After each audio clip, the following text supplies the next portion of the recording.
முகச்சுதைவு நோயால் பாதிக்கப்பட்டு குணமடைந்த சிறுமி டானியா குடும்பத்திற்கு முதலமைச்சர் ஸ்டாலின் வீடுக்கான ஆணை வழங்குகிறார். இது பற்றிய விவரங்களை செய்தியாளர் பாஸ்கரனிடம் கேட்கலாம். பாஸ்கரன், கூடுதல் விவரங்கள் என்ன? பதிவு செய்யுங்க.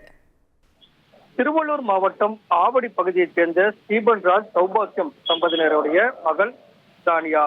இவர் அரிய வகை முகச்சிதைவு நோயால் பாதிக்கப்பட்டு பல ஆண்டுகால பல்வேறு சிகிச்சை அளிக்கப்பட்டும் நோய் குணமாகவில்லை.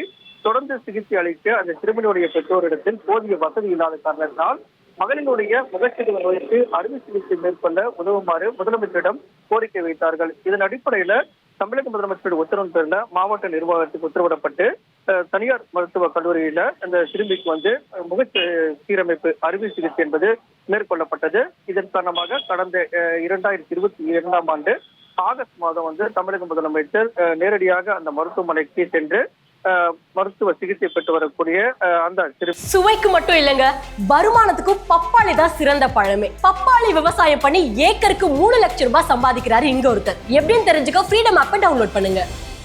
இங்கே சந்தித்தார். அதைத் தொடர்ந்து இரண்டாவது முறையாக முக சீரமைப்பு சிகிச்சை என்பது அந்த சிறுமிக்கு மேற்கொள்ளப்பட்டு டானியாவுடைய இல்லத்துக்கு 2023ஆம் ஆண்டு பிப்ரவரி மாதம் நேரடியாக சென்று நலம் விசாரித்தார் தமிழக முதலமைச்சர். அப்போது தேவையான உதவிகள் அனைத்து செய்தி தரப்படும் என்ற உறுதியளித்திருந்தார்.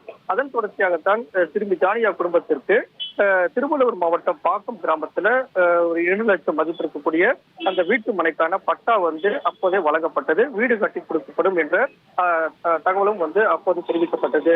இன்றைய தினம் தமிழக முதலமைச்சர் அந்த வீட்டுக்கான சாவியை சிறுமி மற்றும் அவருடைய பெற்றோருக்கு வழங்கக்கூடிய நேரடி காட்சிகளை பார்த்து வருகிறோம்.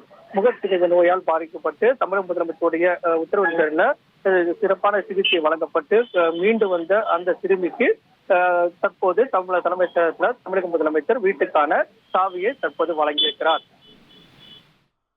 தகவல்களுக்கு நன்றி பாஸ்கர்.